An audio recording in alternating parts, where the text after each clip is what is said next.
بسم اللہ الرحمن الرحیم۔ معزز ناظرین، السلام علیکم ورحمۃ اللہ وبرکاتہ۔ ناظرین، رجب المرجب اسلامی سال کا 7واں مہینہ ہے۔ رجب کے لغوی معنی تعظیم اور تکریم کے ہیں۔ مشہور روایات کے مطابق اس ماہ کی 27ویں شب کو محبوب کبریا حضرت محمد مصطفیٰ صلی اللہ علیہ وسلم معراج پر تشریف لے گئے، جس میں آسمانی سیر اور جنت اور دوزخ کو ملاحظہ کرنا اور دیدار الہی سے مشرف ہونا تھا۔ اس مہینے میں اللہ تعالیٰ اپنے بندوں پر رحمت و مغفرت فرماتا ہے۔ اس میں عبادتیں مقبول اور دعائیں مستجاب ہوتی ہیں۔ رجب المرجب ان 4 مہینوں میں سے ایک ہے جنہیں قرآن مجید نے ذکر فرمایا، یعنی 4 معظم مہینوں میں سے ایک معظم مہینہ رجب ہے۔ قرآن مجید میں اللہ تعالیٰ کا ارشاد ہے، ترجمہ: جس روز سے اللہ نے زمین و آسمان کو پیدا کیا ہے، اسی روز سے اللہ کے یہاں کتاب میں سال بھر کے مہینوں کی تعداد 12 ہے، جن میں سے 4 مہینے رجب، ذی-قعدہ، ذی الحجہ اور محرم الحرام حرمت، عظمت و بزرگی والے ہیں۔ ان 4 مہینوں میں سے 3 مہینے ذی-قعدہ، ذی الحجہ اور محرم الحرام تو ایک ساتھ پے در پے آتے ہیں، البتہ رجب کا مہینہ ان سے علیحدہ اور جداگانہ طور پر ماہ جمادی الثانی اور ماہ شعبان کے درمیان آتا ہے۔ حضرت اکرمہ نے حضرت ابن عباس سے روایت کی ہے کہ رسول اللہ صلی اللہ علیہ وسلم نے ارشاد فرمایا، رجب اللہ کا مہینہ ہے اور شعبان میرا مہینہ ہے اور رمضان میری امت کا مہینہ ہے۔ حضرت موسیٰ بن عمران کہتے ہیں کہ میں نے حضرت انس بن مالک کو یہ کہتے ہوئے خود سنا ہے کہ رسول اللہ صلی اللہ علیہ وسلم نے ارشاد فرمایا، جنت میں ایک دریا ہے جس کو رجب کہا جاتا ہے، اس کا پانی دودھ سے زیادہ سفید اور شہد سے زیادہ میٹھا ہے۔ جو شخص ماہ رجب کا ایک روزہ رکھے گا، اللہ اس دریا کا پانی اسے پلائے گا۔ حضرت انس بن مالک بیان کرتے ہیں، جنت میں ایک محل ہے جس میں ماہ رجب کے روزہ داروں کے علاوہ اور کوئی نہیں جائے گا۔ حضرت ابو ہریرہ رضی اللہ تعالی عنہ سے مروی ہے کہ رسول اللہ صلی اللہ علیہ وسلم نے ارشاد فرمایا، جس نے ماہ حرام رجب کے 3 دنوں جمعرات، جمعہ اور ہفتہ کے روزے رکھے تو اللہ تعالیٰ اس کے لیے 900 برس کی عبادت کا ثواب لکھ دیتے ہیں۔ بعض علماء کا قول ہے کہ رجب کا مہینہ دوری یا ظلم کو ترک کرنے کے لیے ہے اور شعبان کا مہینہ عمل اور ایفائے عہد کے لیے ہے اور رمضان کا مہینہ صدق اور وفا کے حصول کے لیے ہے۔ رجب توبہ کا، شعبان محبت کا اور رمضان قرب الہی کا مہینہ ہے۔ حضرت ذوالنون مصری بیان کرتے ہیں، رجب مصیبتوں اور گناہوں کو ترک کرنے کے لیے، شعبان اعمال پر طاعت کرنے کے لیے اور رمضان عزت بخشیوں کے انتظار کے لیے ہے۔ لہٰذا جس شخص نے گناہ نہ چھوڑے، طاعت کے کام نہ کیے اور عزت بخشیوں کو امیدوار نہ ہوا تو وہ خرافات میں مبتلا ہونے والا ہے۔ رجب کھیتی بونے کا، شعبان پانی سینچنے کا اور رمضان کھیتی کاٹنے کا مہینہ ہے، اور ہر شخص وہی کاٹے گا جو اس نے بویا ہوگا، لہٰذا بندے کو مکافات عمل سے غافل نہیں رہنا چاہیے۔ امام مازنی نے امام حسین کا قول نقل کیا ہے کہ رجب کے روزے رکھا کرو، کیونکہ اس کا روزہ اللہ کی طرف سے نازل کردہ ایک قسم کی توبہ ہے۔ حدیث میں آتا ہے، اگر کوئی شخص ماہ رجب میں روزانہ روزے رکھے اور اس کے ساتھ اپنی روزی کے ہم وزن صدقہ و خیرات بھی کرتا رہے تو اس کے کیا ہی کہنے۔ یہ لفظ حضور اقدس صلی اللہ علیہ وآلہ وسلم نے 3 مرتبہ ارشاد فرمایا، اس شخص کو جو ثواب دیا جائے گا، اگر ساری مخلوق بھی اس کے ثواب کا اندازہ لگانا چاہے تو اس کے عشیر یعنی 10ویں حصے کا بھی اندازہ نہیں لگا سکتی۔ حضرت عبداللہ بن زبیر بیان کرتے ہیں کہ ماہ رجب میں جو شخص کسی مومن کی سختی دور کرے گا، اللہ تعالیٰ اس کو جنت الفردوس میں تحت نگاہ ایک بہت بڑا محل عطا فرمائیں گے۔ خوب سن لو، ماہ رجب کی عزت کیا کرو، اللہ تعالیٰ تمہیں 1000 عزتیں نصیب فرمائیں گے۔ انس بن مالک بیان کرتے ہیں کہ رجب کا مہینہ جب شروع ہوتا تو نبی اکرم صلی اللہ علیہ وسلم یہ دعا فرماتے، ترجمہ: اے اللہ رجب اور شعبان کے مہینوں میں ہمیں برکت عطا فرما اور رمضان تک ہم کو پہنچا۔ حضرت ابو ذر غفاری سے مروی ہے کہ رسول اللہ صلی اللہ علیہ وسلم نے ارشاد فرمایا،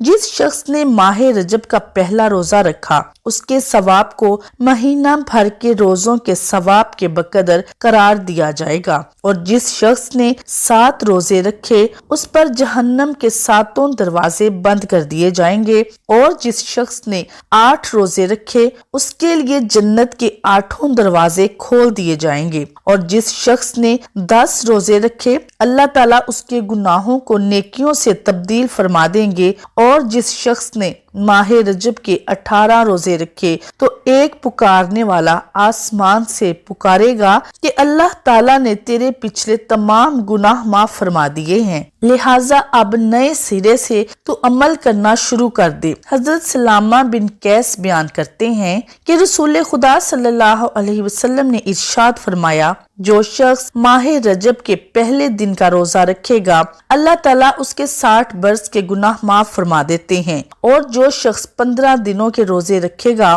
اللہ تعالیٰ اس کا حساب آسانی سے لیں گے، اور جو ماہ رجب کے تمام روزے رکھے گا اللہ تعالیٰ اپنی رضا اور خوشنودی اس کے لیے لکھ دیتے ہیں اور اس کو عذاب نہیں دیں گے۔ حضرت ابو ہریرہ سے مروی ہے کہ رسول اللہ صلی اللہ علیہ وسلم نے ارشاد فرمایا، جس شخص نے رجب کی 27ویں کو روزہ رکھا اس کے لیے 6 ماہ کے روزوں کا ثواب لکھ دیا جاتا ہے۔ حضرت سلمان فارسی سے روایت ہے کہ حضور اقدس صلی اللہ علیہ وسلم نے ارشاد فرمایا، رجب کے مہینے میں ایک دن اور ایک رات ایسی ہے کہ اگر کوئی شخص خاص اسی دن کا روزہ رکھے اور خاص اسی رات کی عبادت کرے تو اس کو 100 سال کے روزے رکھنے اور 100 سال رات کی عبادت کرنے کا ثواب ملے گا، اور یہ دن اور یہ رات 27 رجب ہے۔ اسی تاریخ کو رسول اللہ صلی اللہ علیہ وسلم کو نبوت عطا کی گئی۔ حضرت حسن بصری بیان کرتے ہیں کہ حضرت ابن عباس 27 رجب کو صبح سے ہی مسجد میں گوشہ نشین ہو کر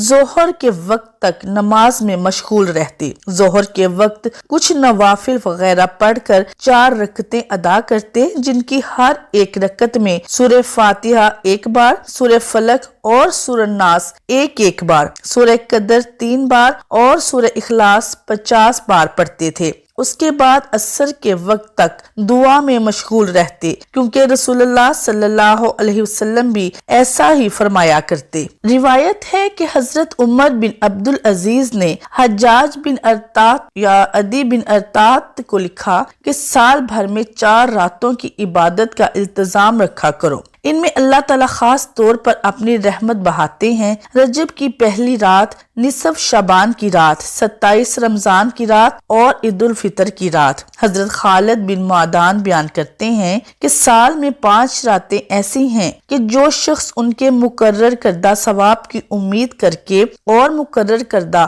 وعدہ کی تصدیق کر کے ان میں پابندی سے اللہ تعالیٰ کی عبادت کرے تو اللہ تعالیٰ اس شخص کو ضرور جنت میں داخل فرمائیں گے۔ رجب کی پہلی رات اور پہلا دن رات کو نماز پڑھے اور دن کو روزہ رکھے، دونوں عیدوں کی راتیں کہ ان میں عبادت تو کرے لیکن ان کے دنوں میں روزہ نہ رکھے، نصف شعبان کی رات اور اس کے دن کی رات میں عبادت کرے اور دن کو روزہ رکھے، عاشورہ یعنی 10 محرم کی رات اور اس کے دن کی رات کو عبادت کرے اور دن کو روزہ رکھے۔ حضور اکرم صلی اللہ علیہ وسلم نے ارشاد فرمایا، رجب اللہ کا مہینہ، شعبان میرا مہینہ اور رمضان میری امت کا مہینہ ہے۔ ایک اور حدیث میں ارشاد فرمایا، بے شک رجب عظمت والا مہینہ ہے، اس میں نیکیوں کا ثواب دگنا ہوتا ہے۔ جو شخص رجب کا ایک روزہ رکھے تو گویا اس نے سال بھر کے روزے رکھے۔ آپ علیہ السلام نے مزید ارشاد فرمایا،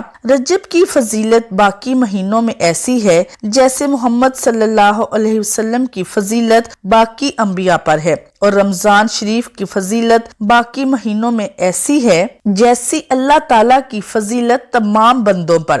رجب کے مہینے میں روزہ رکھنے کا بڑا ثواب ہے۔ حضور اکرم صلی اللہ علیہ وسلم نے فرمایا، رجب ایک عظیم الشان مہینہ ہے، اس میں اللہ تعالیٰ نیکیوں کو دوگنا کرتا ہے۔ جو آدمی رجب کے ایک دن کا روزہ رکھتا ہے گویا اس نے سال بھر کے روزے رکھے، اور جو کوئی رجب کے 7 دن کے روزے رکھے تو اس پر دوزخ کے 7 دروازے بند کیے جائیں گے، اور جو کوئی اس کے 8 روزے رکھے تو اس کے لیے جنت کے 8 دروازے کھولے جائیں گے، اور جو آدمی رجب کے 10 روزے رکھے تو اللہ تعالیٰ سے جس چیز کا سوال کرے وہ اسے دے گا، اور جو کوئی رجب کے 15 روزے رکھے تو آسمان سے ایک منادی ندا دے گا کہ تیرا گزشتہ گناہ معاف ہو گئے ہیں اور اب نئے سرے سے عمل شروع کر، اور جو زیادہ روزے رکھے گا اسے اللہ کریم زیادہ دے گا۔ حضور اکرم صلی اللہ علیہ وسلم نے ارشاد فرمایا، رجب بہشت میں ایک چشمہ ہے جو برف سے زیادہ ٹھنڈا اور دودھ سے زیادہ سفید اور شہد سے زیادہ میٹھا ہے۔ جو شخص اس ماہ میں روزے رکھتا ہے اسے اس کا پانی دیا جائے گا۔ ابو قلابہ سے مروی ہے کہ انہوں نے کہا کہ رجب کے روزہ داروں کے لیے جنت میں ایک محل ہے جس میں رجب کے روزہ داروں کے علاوہ کوئی داخل نہ ہوگا۔ حضرت انس سے مروی ہے کہ رسول اللہ صلی اللہ علیہ وسلم جب رمضان کا مہینہ آتا تو یہ دعا مانگتے، اے اللہ رجب اور شعبان ہمارے لیے برکت دے اور ہمیں ماہ رمضان تک پہنچا دے۔ رجب کے مہینے میں اللہ تعالیٰ نے حضرت نوح علیہ السلام کو کشتی میں سوار کیا، انہوں نے خود رجب کے روزے رکھے اور ہمراہیوں سے کہا کہ وہ بھی روزے رکھیں۔ پھر کشتی 6 ماہ تک چل کر یوم عاشورہ کو رکی اور جودی پہاڑ پر اتری۔ ایک شخص نبی صلی اللہ علیہ وسلم کی خدمت میں حاضر ہوا اور عرض کیا کہ اللہ تعالیٰ کے رسول، آپ مجھے پہچانتے ہیں؟ نبی صلی اللہ علیہ وسلم نے دریافت کیا، تم کون ہو؟ یعنی میں نہیں پہچانتا۔ اس نوارد نے عرض کیا، میں باہلی نسبت سے معروف شخص ہوں جو آپ کے پاس ہجرت کے پہلے سال حاضر خدمت ہوا تھا۔ نبی صلی اللہ علیہ وسلم نے فرمایا، تمہیں کیا ہو گیا؟ تمہاری تو اچھی خاصی حالت تھی۔ جواب دیا، جب سے آپ کے پاس سے گیا ہوں رات کے علاوہ کھایا ہی نہیں، یعنی مسلسل روزے رکھتا رہا ہوں۔ نبی صلی اللہ علیہ وسلم نے فرمایا، تم نے خود کو سزا میں کیوں مبتلا کر رکھا ہے؟ پھر فرمایا، تم صبر کے مہینہ رمضان کا روزہ رکھو اور ہر مہینہ میں ایک روزہ رکھو۔ انہوں نے عرض کیا، اور اضافہ کر دیجئے کیونکہ مجھ میں مزید روزے رکھنے کی طاقت ہے۔ آپ صلی اللہ علیہ وسلم نے فرمایا، پھر 2 دن روزہ رکھ لیا کرو۔ انہوں نے کہا، اس سے زیادہ کی میرے اندر طاقت ہے۔ آپ صلی اللہ علیہ وسلم نے فرمایا، 3 دن کے روزے رکھ لیا کرو۔ انہوں نے کہا، اضافہ کیجئے۔ آپ صلی اللہ علیہ وسلم نے فرمایا، حرمت والے مہینوں میں روزے رکھو اور چھوڑ دو، حرمت والے مہینوں میں روزے رکھو اور چھوڑ دو، حرمت والے مہینوں میں روزے رکھو اور چھوڑ دو۔ آپ صلی اللہ علیہ وسلم نے اپنی 3 انگلیوں سے اشارہ کیا، پہلے بند کیا، پھر انگلیوں کو اپنی حالت پر چھوڑ دیا۔ مذکورہ روایت کے علاوہ حضرت عبداللہ بن عمر رضی اللہ عنہما اور کبار تابعین میں سے حضرت حسن بصری رحمۃ اللہ علیہ سے اس مہینہ میں روزہ رکھنے کا ثبوت ملتا ہے۔ اشہر حرم میں چونکہ رجب کا مہینہ بھی داخل ہے، لہٰذا مذکورہ آثار کی روشنی میں اس مہینہ میں روزہ رکھنے کی بھی ترغیب معلوم ہوتی ہے۔ ناظرین، امید کرتی ہوں کہ آپ کو آج کی ویڈیو اچھی لگی ہوگی۔ اگر ویڈیو پسند آئے تو لائک شیئر ضرور کریں اور کمنٹ باکس میں اللہ تعالیٰ کے ناموں میں سے ایک نام ضرور ٹائپ کریں۔ جزاک اللہ خیر۔